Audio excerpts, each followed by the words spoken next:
Next on my list is Armenia, to be followed by Haiti. Armenia, you have the floor. Thank you.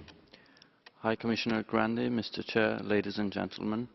It is already the second time that Armenia is being represented in this important forum as a full member, and I'm fortunate enough to speak for a country that has undergone significant changes in these past months.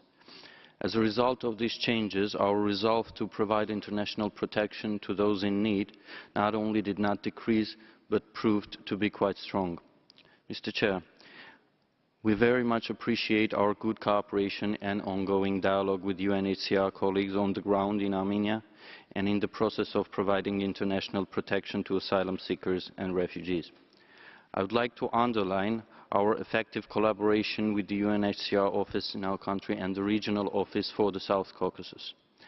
This cooperation extends to various aspects of providing international protection in our country, starting from asylum processes and procedures and going all the way into integration programs and projects that have been quite successful. Armenia has signed and duly ratified the international instruments connected with international protection, particularly 1951 Convention and 1967 Protocol. Our national legislation has been amended ever since the first adoption of the law on refugees in 1999. The current law on refugees and asylum has been consistently approximated with international standards in this area, which has also been recognized by our international partners. An important area of cooperation with UNHCR that we value very much is the reform of the asylum system. Armenia participates in the Program of Quality Initiative for Eastern Europe and South Caucasus, which contributes to the capacity building and further advancement of asylum systems. The struggle between state security and international protection is one that the bodies dealing with refugee status determination wrestle with. Meanwhile, we duly note that the rights of no refugee should be harmed with full appreciation of the state security concerns.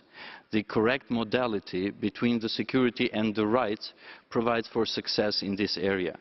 Furthermore, I would like to underline that asylum issues should not be merely discussed in legalistic terms, but also in policy terms. This approach might be less rigid and more enabling for providing protection for those in need without undermining state security. Armenia is also fully committed to UNHCR's global objective to end statelessness.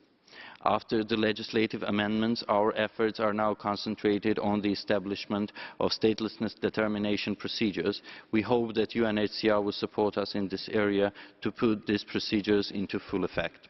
Mr. Chair, in our view, international protection issues should not be politicized, but a humanitarian approach should be taken. At the same time, international protection issues should not be separated from integration efforts. Concerning those, I would like to mention that they have been recently directed mainly towards refugees and people in refugee-like situations from Syria that have found protection in our country.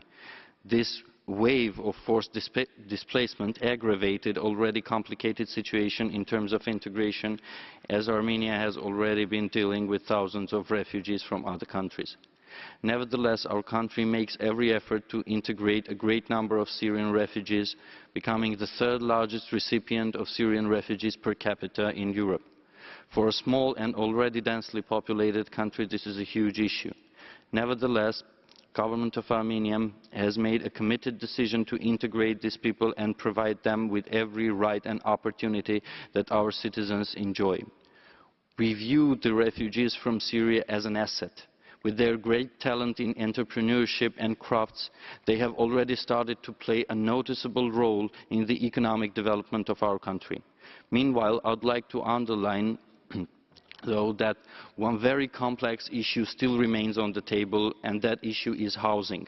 Providing livable housing is the first step towards successful integration. Hence, in this particular issue, we would appreciate the support of our international colleagues. Mr. Chair, in recent decades, numerous conflicts have erupted in the world, creating huge numbers of refugees. The UNHCR has dealt with these issues with dignity and perseverance. I would like to express the gratitude of our government for this service and dedication. I thank you.